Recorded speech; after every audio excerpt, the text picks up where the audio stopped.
Hi everyone. Thank you for joining me for my second virtual video instruction class. Today we are going to learn about portrait photography. My name is Miss Linda. You might recognize me if you go to school at Einstein Village de l'Est. I teach photography to grades 1 through 5. And I do the after-school program with Community Works. In real life, I'm a professional photographer, and when we go to school, when it's open, I also teach there. And we have a lot of fun doing things with our cameras and our phones. So, since we're stuck at home, hopefully this will be a fun little adventure for you that you can practice for days and days, because practice is how we get good. Now, first things first, we wash our hands, of course, because we want to make sure they're nice and clean so that we all stay safe.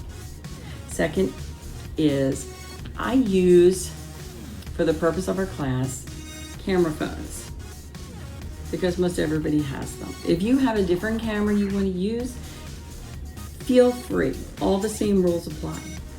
But if it's easier to use your camera phone, I'm using a camera phone. And just make sure that before you use it, especially if it's not yours, that you ask permission from an adult that you can use it for our little adventure. The next thing we do, which is super important, is make sure our phone is clean, because phones, honestly, like remotes on your TV, are the most dirty, germy surfaces in your house. It's a fact. You put it on your face, you're looking at it, you're doing FaceTiming, you're playing games with your fingers. It's a very dirty thing. So I use alcohol, just regular old rubbing alcohol. It's very good. It dries fast, keeps things nice and clean. It's good for electronics. If you don't have alcohol, you can use any kind of disinfectant that you have in the house. Just make sure you wipe it down and get it clean first. Now, portrait photography. What is it? It is, and I'm going to read this to you because it's kind of long. The official definition of portrait photography is portrait photography in photography is a photograph of a person or group of people that captures the personality of the subject using effective lighting, backdrops, and poses. So, how do we break that down? We're taking pictures of people. We're taking pictures of single people, friend, a brother, a sister, a mom, a dad, any adult in your house. Or we can take groups of your family and get really good memories if they want to. You get that group all together and take lasting memories. Now, if you don't have anything, people in your house that want to do this with you, or you just don't have any brothers or sisters around, we can use toys. And I'm going to show you some of the toys that I have that I'm using to take portraits of and pretend they're my little friends. So make sure everything is clean, you get your permission, and we are going to do a little adventure. Now, the only person, I'm going to warn you, the only person in my house is my husband, Mr. West. You're going to meet him in just a minute. I also have a bunch of puppy dogs and some pussycats. They're very difficult to make them sit still to take pictures, but we're going to try. And I also have some little furry friends that are toys that are also going to help me out. So get your phone, get your permission, and before I start with my picture taking, I'm going to show you some examples on the video of portraits that I have taken in the past, weddings, graduations, parties, all different types of things that I do professionally. I'm also going to show you some beautiful, beautiful portraits that my students have taken in over the last couple of years. And they do such a great job. You guys are so creative, and I just really, really wish that we were together in person to do this little adventure. It is so much fun to do together, and I enjoy seeing all the pictures that you guys take. So in the meantime, take a look at some portrait pictures, and I'll be back in just a minute with my victim, my husband. So see you in a minute.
Okay, everyone, we're going to start our portrait photography, and the only person in my house is my husband, Mr. West, and he has decided to graciously pose for us to help with all kinds of fun pictures. Hey kids, how's it going? And he's being all goofy. So we're looking for some light in the house, which is right on his face, which looks very nice. So we're going to try our first picture with what everybody usually does when you say pose for a picture. Everybody smiles. But you like to have a smile that's nice and natural.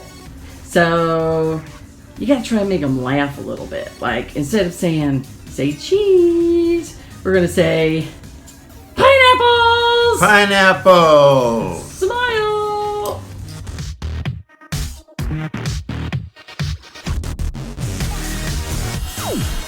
For our next shot, try and stay level with your portrait. Right now, Mr. West is sitting on a chair. I'm sitting on a chair, so the camera is right against his face. And instead of a smile this time, let's do something that's a little bit more serious. A nice face, but with some emotion, or not smiling, because you don't have to smile in every picture. So let's try one that's a little bit more serious, and we'll try and get them to pose. Put your hand up on your cheek and try and keep that smile off. And no smiles, Mr. West, just make it nice and serious. Okay, here we go. Look at me.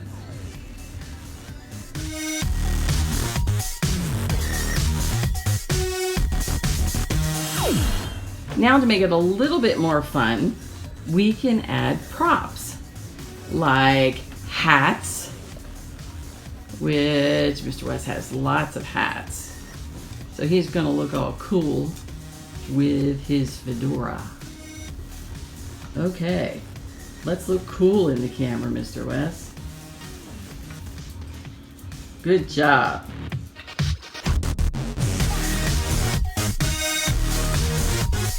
A little bit more. You can grab some sunglasses. You can add them with your hat, or you can do them by yourself, and try different positions. There we go. He's good at posing. Okay, that is a really good picture. So let's take a picture of that.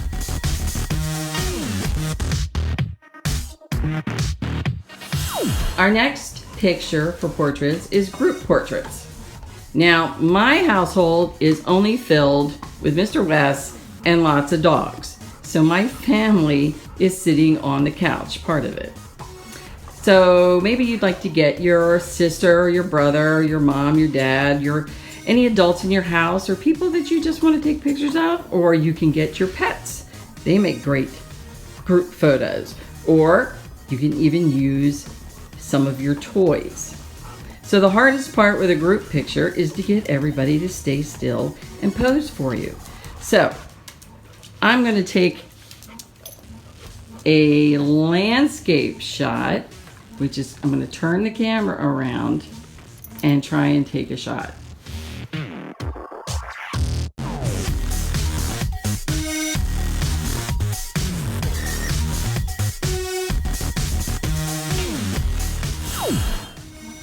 As you can probably tell, especially if you're using pets, that they like to do what they want to do. So sometimes you just got to go along with it and try and do different positions. So let's try a different type of portrait with your pet or your friend. And we'll get up real close and we'll do a picture of Mr. West and little Bridget. Bridget, look at me.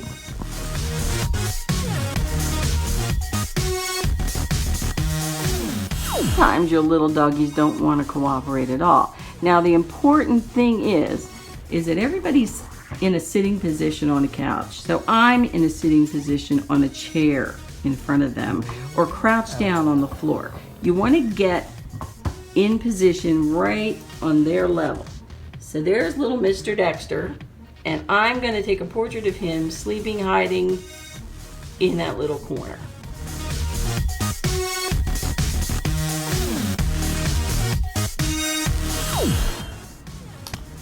For another group photographed idea is to get some of your toys together.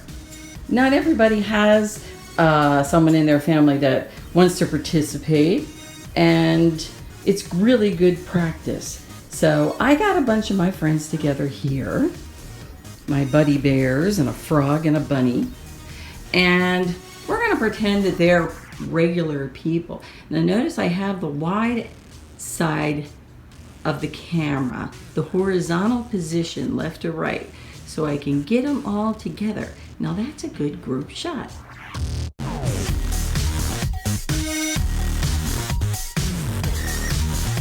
Or maybe you'd like to bunch them all together.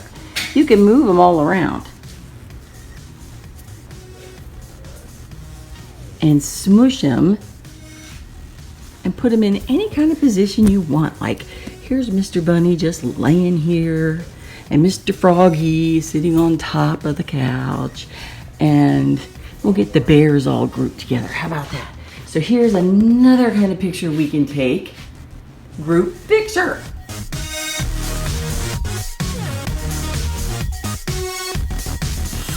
You'd like to pick one of your favorite ones. Let's see, who do we want to pick? How about Mr. Peace Bear?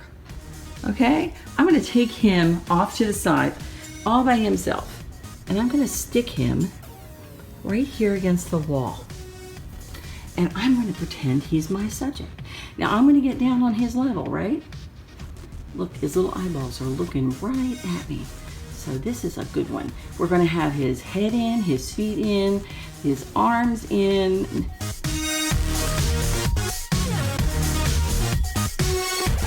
You could even get a little closer and just zoom right in on his cute little face, because we like to see those eyeballs, right?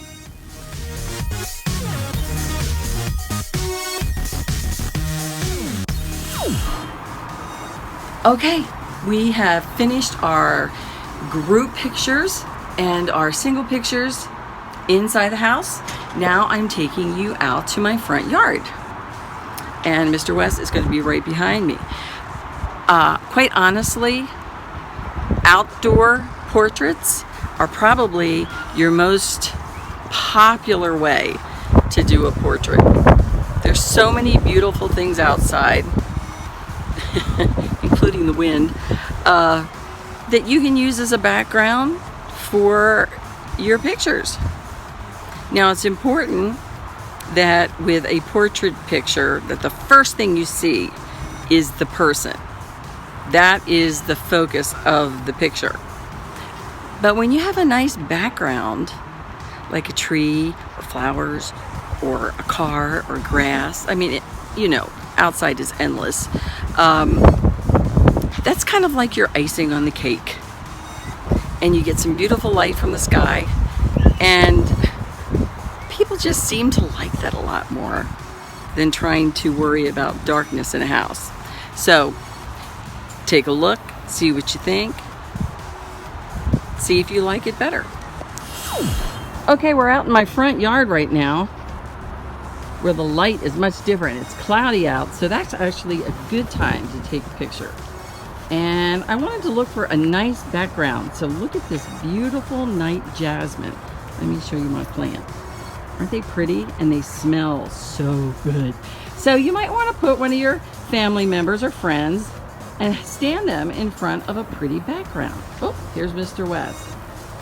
So let's do a picture. We're going to try different angles.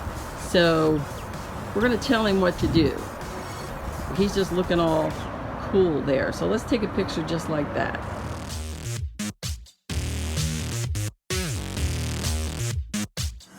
Now we're going to do a little change up.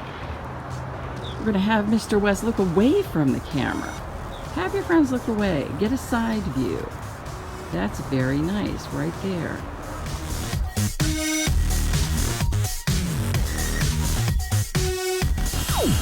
It's important to change angles and backgrounds to make it interesting and to capture your memories. Now, you can take someone outside, you can go in your garage or your driveway and lean against things and props. Right now, he's leaning against my little bug. Let's have a little bit of a smile, Mr. West. Remember to tell your subject what to do.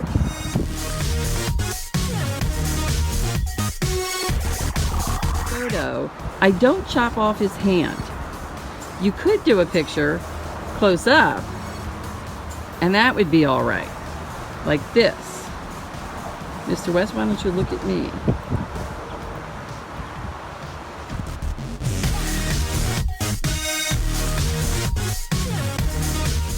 But if you're going to back up, you've got to make sure you don't cut off his arm. It's important. He likes to use it too. So you got to angle your picture. Keep moving your body around because he's not going to move. You have to move until you can get his hand in the picture and his whole body. We have his feet, his head, his hand. We don't want to chop anything off.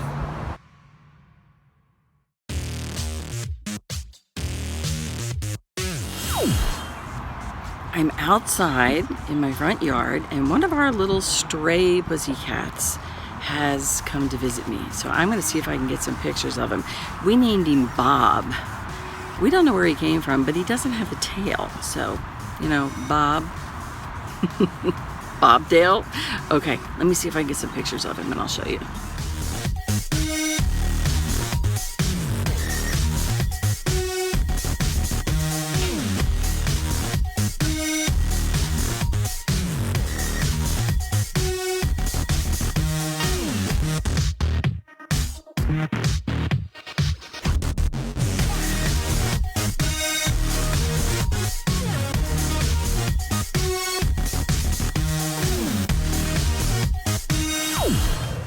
right, I'm going to tell you right now, one of the hardest things to do is get your pet to pose for you.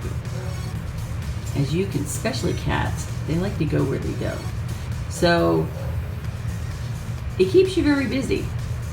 But if you get down on the floor, as you can see, you can get a better angle of your pussycats and small kids.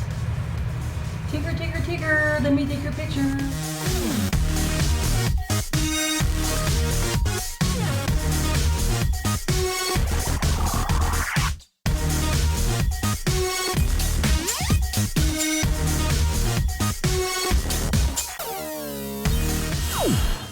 Well, that's a wrap, everybody. Thank you so much for joining me. I hope you enjoyed our little portrait photography adventure, and I hope you learned a few things. Just remember, there's a saying, portraits are memories frozen in time forever. So make them fun to remember. If that means not getting it right or perfect every time, that's okay, because next time you're going to be better. But the memories that you capture will always be there. And I know your family's going to love them too. So I'm going to leave you with some more portrait photos for you to look at that I took and that some of the kids in my class took. I'm also going to give you an email address if you'd like to share some of your pictures with me. That would be so cool to be able to see your pictures. I would love that so much. That will be up as soon as I'm done talking here. And remember to wash your hands and wipe off your phone before you return it. And be safe, be happy. And I hope to see you for our next fabulously fun photography adventure. Bye-bye.